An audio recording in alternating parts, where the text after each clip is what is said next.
कि मेरी सरकार बनेगी तो हम 10 लाख नौकरी देंगे, 10 लाख बेरोजगारों को नौकरी हम देंगे। तो मुख्यमंत्री तो नीतीश कुमार है, सरकार का जो ड्राइविंग सीट पर वो बैठे हुए हैं, लेकिन तेजस्वी यादव जी ने 2020 के चुनाव में कहा वो अक्षरतः पालन हो रहा है।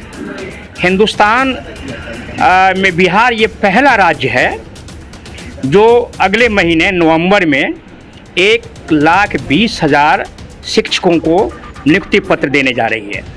हमारे ये कहने के लिए है कि एक मुर्गी कई बार हलाल होगा। आपने 3 परीक्षा हमारे शिक्षकों से लिया है, आपने हमको टीटी पास करवाया है, आपने हमको मार्क्स लेने पर आपने ही कहा था कि डिग्री लाओ नौकरी पाओ, ये नीतीश सरकार ने कहा था। जी, जो तेजस्वी यादव जब से स्वास्थ्य विभाग में मंत्री बने हैं वो रात में छापामारी करते हैं और जिस पॉइंट पर भी फॉल्ट रहता है हॉस्पिटल के अंदर उस पर कार्रवाई करते हैं, सस्पेंड करते हैं। एक उभरता हुआ एक नेता, ये तो हम लोग कहते हैं कि कुदरती इन्होंने अल्लाह ने दे दिया है, तेजस्वी जी को भेज दिया है, जो लोगों के लिए, वो जनता के लिए और बेरोजगार के लिए वो काम कर रहे हैं। इसमें कहीं कोई दो मत नहीं है। जिस विभाग में, मेडिकल विभाग में भी हो तो पहले से बहुत ज़्यादा सुधार हुआ है। दोस्तों आप देख रहे हैं हिंदुस्तानी मीडिया के साथ मधुबनी संदेश। अभी हमारी टीम मौजूद है बिस्फी विधानसभा क्षेत्र के परसोनी गांव में, जहां कुछ लोगों से मेरी मुलाकात हुई है, साथ में बैठे हैं। इसमें कुछ लोग सियासत से जुड़े हैं और कुछ लोग गांव के वह ऐसे लोग हैं जो समाज सेवी हैं और गांव सुधारक हैं। उनका सियासत से कोई भी लेना देना नहीं है। तो हम चाहते हैं कि हम उन लोगों से बात करें और जानें आखिरकार बिहार सरकार के बारे में। बिहार में जो सरकार चल रही है, महागठबंधन की सरकार है। इन दिनों बिहार में चलने वाले महागठबंधन सरकार का पूरी दुनिया में चर्चा है। चर्चा क्यों है? अगर रोजगार की बात करें, स्वास्थ्य की बात करें, शिक्षा की बात करें तो कोई संदेह की बात नहीं है। पिछले 1 साल की महागठबंधन की सरकार ने एक रिकॉर्ड कायम किया है। सबसे पहले सर स्वागत है आपका। धन्यवाद। परिचय दे दें अपना। मेरा नाम विष्णुदेव सिंह यादव हुआ और राष्ट्रीय जनता दल बुद्धिजीवी प्रकोष्ठ के जिला अध्यक्ष हम हैं। सर आप यादव हैं, स्वाभाविक तेजस्वी जी की आप तारीफ कीजिएगा, लेकिन मैं एक्चुअली जानना ये चाह रहा था, जो आपसे उम्मीद नहीं है कि आप गलत तारीफ करेंगे।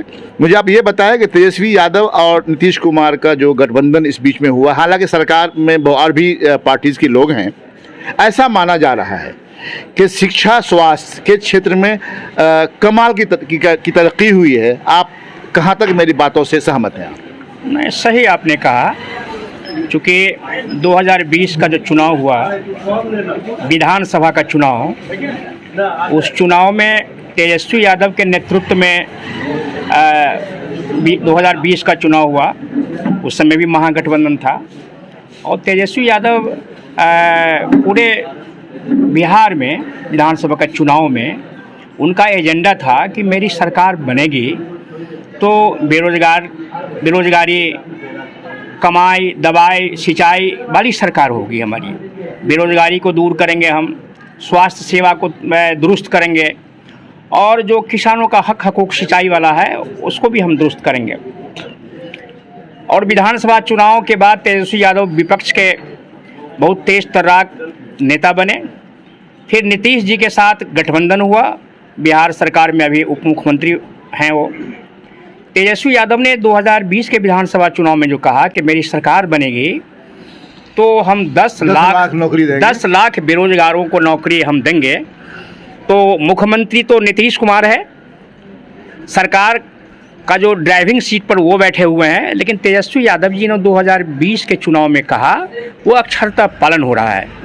हिंदुस्तान में बिहार ये पहला राज्य है जो अगले महीने नवंबर में 1,20,000 शिक्षकों को नियुक्ति पत्र देने जा रही है। आज़ादी के बाद 2 महीने के अंदर में एग्जाम भी हुआ, रिजल्ट भी निकला। हाँ, ये हिंदुस्तान में कोई ऐसा राज्य नहीं है कि 2 महीने के अंदर, 2-3 महीने के अंदर विज्ञप्ति निकाला हो, एग्जाम ले लिया हो, फिर रिजल्ट निकाल लिया हो और ये फिर नियुक्ति पद दे रहा है। ये जी एक सवाल करें आपसे, जी थोड़ा अदरवाइज नहीं लीजिएगा, लेकिन मैं काफ़ी फ्रैंक में बात करता हूँ। ऐसा तो नहीं, तेजस्वी जो दाग लगा हुआ है, ख़ानदानी दाग के, ये विरासत में मिली सियासत है, तो तेजस्वी जी भी जो है नीतीश की राह पे चलना शुरू कर दिए हैं? नहीं, कोई ऐसी बात नहीं है। सियासत में या किसी भी क्षेत्र में कोई परिवार का कोई संस्कार कहीं रहता है, कहीं नहीं रहता है। जैसे काम का अंदाज तो निराला है ना। हाँ। तेजस्वी जी के राह कह सकते हैं उनके राह पर चल पड़े हैं। डेवलपमेंट का वो दौर, अगर नीतीश कुमार के उस दौर को देखिएगा जो शुरू में का 5 साल था, जो सड़क नाला लड़कियां, आज जो छात्राएं जो इतनी खुश है, बेटियां जो इतनी खुश हैं, क्या नहीं किया नीतीश कुमार ने। लेकिन अभी जो तेजस्वी जी कर रहे हैं, लगता है बीच में सांप डेड हो गया था, अचानक इन्होंने जो 1 साल में काम कर दिया है, ये लग रहा है कि तेजस्वी जी के अंदर नीतीश जी की रूह फूक गई है। हम इससे पूर्ण रूप से सहमत नहीं हैं। जी सहमत नहीं है आप? हम पूर्ण रूप से सहमत नहीं हैं। जी जी लेकिन अभी जो हो रहा है, जी जी इतने बड़े अपॉइंटमेंट हो रहा है, अच्छा, अच्छा। तो मुखिया तो तेजस्वी जी है, ये उनका भी श्रेय जाता है। नीतीश जी मुखिया हैं, तेजस्वी जी मुखिया? नहीं, सरकार के मुखिया तेजस्वी जी हैं, श्रेय उनका भी जाता जाता है है। लेकिन 2020 के विधानसभा चुनाव में जो तेजस्वी कहा कि हम 10 लाख लोगों को, नीतीश जी का ये एजेंडा नहीं था। हाँ, कि एजेंडा था तेजस्वी जी। हाँ, ये तेजस्वी जी का एजेंडा था। तो तेजस्वी जी का जो एजेंडा विधानसभा चुनाव में था, स्वास्थ्य के मामले में, शिक्षा के मामले में, वो तो अक्षरता पालन हो रहा है। सर, हम आखिरी बात करना चाहेंगे आपसे, लेकिन और भी लोग हमारे साथ हैं। आप ये बताइए कि सीएम मटेरियल हैं ये तेजस्वी जी? सीएम, देखिए, सीएम मटेरियल 100% है। 100% है। तेजस्वी यादव जी को के जो समर्थक नहीं हैं, तेजस्वी यादव को जो वोट नहीं देते हैं और वोट नहीं देने वाले लोग हैं, वो भी उनकी तारीफ करते हैं, तारीफ कर रहे हैं। हाँ, ये तो हो रहा है। ठीक है, धन्यवाद सर। कुछ लोग हैं, हम बात करते हैं। सर, स्वागत है आपका। पहले अपना परिचय दीजिए आप। मेरा नाम विजय चंद्र घोष हुआ, मैं शिक्षक संघ के जिला शिक्षक संरक्षक हूँ। घोष जी, आपसे एक बात करना था कि तेजस्वी जी जो भावी मुख्यमंत्री हो सकते हैं, बहुत सारे लोगों का कहना है कि वो सीएम मटेरियल है, आपका क्या कहना है इस पे? तेजस्वी यादव बिहार का उगता हुआ सूरज है। वह अपने आप कर्तव्यों से वह लोकप्रिय होते जा रहा है। जहाँ तक उन्होंने कहा था कि 10 लाख हम नौकरी देंगे, वो देने के लिए तैयार है। लेकिन बाध्यता है, बहुत कुछ बाध्यता हो सकता है, लेकिन शिक्षकों के साथ वह पूर्ण रूप से कदम मिलाकर चलने के लिए तैयार है। और नीतीश कुमार जी इसमें अपना अड़चन डाल करके राजकर्मी का दर्जा नहीं देना चाहता है, पुनः फिर से परीक्षा लेना चाहता है, जो कहीं से जायज नहीं है। ये बहुत सरासरी गलत है। एक शिक्षक को कई बार परीक्षा देना पड़ा है, कई बार आपने उसकी नहीं, फिर तो आप चले गए सर। अब मुझे बहस करना होगा आपसे। आपने कहा कि दर्जा नहीं देना चाहता है, आप शिक्षक संघ से जुड़े हुए हैं, आपको पता नहीं है कि आपके नीतीश जी ने ऐसे लोगों को भी शिक्षक बनाया जो पात्रता नहीं रखते थे। आज सच्चाई है, आप उसको मानना होगा। अलग बात है, आप उम्रदराज हैं, आप काफ़ी वेल एक्सपीरियंस्ड हैं, मैं मानता हूँ आपको, काफ़ी नॉलेजेबल आदमी आप हैं। अगर पात्रता की बात रही तो ऐसे लोग भी शिक्षक हैं। आप भी अपने समाज में बोलते हैं यह बात कि ऐसा ऐसा मास्टर बन गया जो योग्य नहीं था। तो आज अगर दर्जा नहीं दे रहे हैं, कल वो ऐसे लोगों को दर्जा जरूर देंगे जो उस लायक होंगे, पात्रता रखते होंगे। आज बीपीएससी से एग्जाम हुआ है, जो लोग पास करेंगे डबल सैलरी होगी उसकी सर, तो कहीं ना कहीं तो बाध्यता रही होगी ना। हमारे बच्चों के लिए किया होगा ऐसा? जी, हमारे ये कहने के लिए है कि एक मुर्गी कई बार हलाल होगा। आपने 3 परीक्षा हमारे शिक्षकों से लिया है, आपने हमको टीटी पास करवाया है, आपने हमको मार्क्स पर आपने ही कहा था कि डिग्री लाओ नौकरी पाओ। ये नीतीश सरकार ने कहा था। जी, जी। ये हमारी शिक्षक कोई दोष नहीं है, दोष नहीं है। हमारी पास डिग्री था, हमने दिया, हमें आप नौकरी दिया, फिर भी हमसे आप परीक्षा लिए, उसमें भी हम पास किए। सर, लोगों ने खरीद भी तो लिया था सर्टिफिकेट। जी नहीं, हम तो उसकी वो सरकार की जांच करानी थी, वो सरकार जांच करा। बेचने वाला तो डेट मेंशन कर देता है ना कि 5 साल पहले नहीं, वो तो सरकार की जांच की विषय है। फिर हमसे 3 परीक्षा आपने लिया, हमने टीटी पास करवाया हमसे। आप कौन सी का परीक्षा आप तेजस्वी जी को बोलिएगा, आप तेजस्वी जी को बोलिएगा, आप भावी मुख्यमंत्री के उम्मीदवार आप हैं, आप आने वाले 2025 में मुख्यमंत्री बनेंगे, इसको आप कर दीजिए। फिर हमारी अकेली सरकार बनेगी, तेजस्वी जिस दिन मुख्यमंत्री होगा वो कर देंगे, पूरा विश्वास है। और हम तमाम 4 लाख शिक्षक बिहार के हम उनके साथ हैं। ठीक है, शुक्रिया आपका। और भी कुछ लोग हमारे साथ हैं, हम उनसे बात करते हैं। सर, परिचय दीजिए अपना। मेरा नाम महताब आलम हुआ, ककोरबा।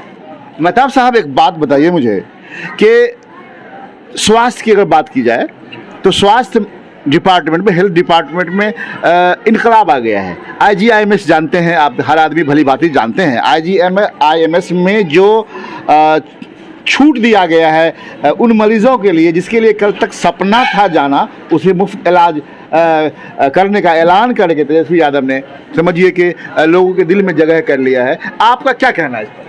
इस पे हमारा कहना है कि जो तेजस्वी यादव जब से स्वास्थ्य विभाग में मंत्री बने हैं, वो रात में छापामारी करते हैं और जिस पॉइंट पर भी फॉल्ट रहता है हॉस्पिटल के अंदर उस पर कार्रवाई करते हैं, सस्पेंड करते हैं। और उनके बनने के बाद पूरा स्वास्थ्य विभाग जो है वो बहुत बेहतर काम कर रहा है।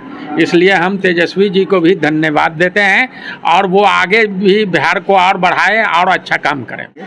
आइए हम बात करते हैं। सर, क्या आपका परिचय है? आले जी हैं। आले जी, आप ये बताइए कि तेजस्वी यादव जिस तरह से काम कर रहे हैं, क्या लगता है 2025 में जो उनका मिशन है, मिशन लोग सीएम मटेरियल बोलते हैं, आपकी निगाह में क्या लग रहा है, वो सीएम बनेंगे? देखिए, तेजस्वी जी का जो अपना मिशन है, जो उनका एक है कि बिहार को हम किस तरह से आगे बढ़ावें या किस रूप में हम ले जाएं, जो बिहार से हमारी गरीबी भी दूर हो और नौकरी में ज़्यादा से ज़्यादा शिक्षक लोग आ जाएं या जो लोग बेरोजगार हैं उसको रोजगार दें। इसमें कहीं दो मत नहीं है। एक नया एक उभरता हुआ एक नेता, ये तो हम लोग कहते हैं कि कुदरती इन्होंने अल्लाह ने दे दिया है, तेजस्वी जी को भेज दिया है, जो लोगों के लिए, वो जनता के लिए और बेरोजगार के लिए वो काम कर रहे हैं। इसमें कहीं कोई दो मत नहीं है। जिस विभाग में, मेडिकल विभाग में भी हो तो पहले से बहुत ज़्यादा सुधार हुआ है, बहुत ही सुधार हुआ है, उसमें कहीं कोई दो मत नहीं है। दवा भी मिलती है, सब कुछ मिलता है। विकास का भी उन्होंने काम किया है और विकास वो करेंगे। हम लोगों को उन पर बहुत आशा है कि अगर भविष्य में ये मुख्यमंत्री बनते हैं, अपनी बहुमत से बनते हैं, तो वो जो सोच रहे हैं, उनकी जो सोच है उससे भी ज़्यादा काम करेंगे, समझा। और उसमें कोई कमी नहीं है। उनका माने लालू जी जो हैं, उनके जो फादर्स हैं, उनके नीति पर भी चल रहे हैं। लालू जी का यही कहना था, रोटी कपड़ा और मकान। तो इस देश बिहार को रोटी भी दिलाने का काम किए, कपड़ा भी दिलाने का काम किए, मकान भी दिलाने का काम किए। शुक्रिया आपका। यह बात करते हैं, कुछ लोग और हमारे साथ हैं। आपसे एक सवाल है कि तेजस्वी जी सीएम मटेरियल हैं, बीजेपी हमेशा हमलावर रहती है, कभी नीतीश को लेकर, कभी तेजस्वी को लेकर। आप क्या कहना चाह रहे हैं, बीजेपी आखिरकार चाहती क्या है? बहुत बहुत शुक्रिया आपका। और आप इस परसौनी गांव में, जहां मधुबनी की तरफ से मेडिकल कैंप लगा हुआ है, मधुबनी मेडिकल के द्वारा, वहां आप आए, आपका बहुत बहुत धन्यवाद और शुक्रिया।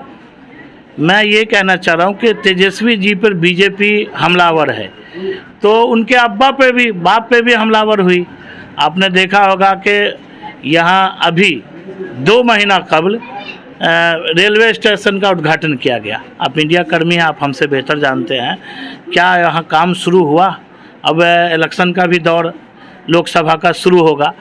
तो बीजेपी का यही काम है, लोगों को झूठ सच। आदरणीय देश के प्रधानमंत्री ने कहा 2 करोड़ युवाओं को नौकरी देंगे।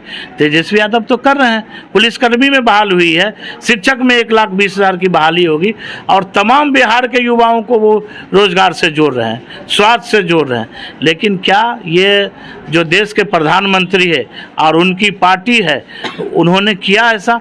सिर्फ उन्होंने जो काम किया है, एक नोटबंदी करके जो बूढ़े ज़ईफ थे और जो युवा थे उनको पिटवाने का काम किया।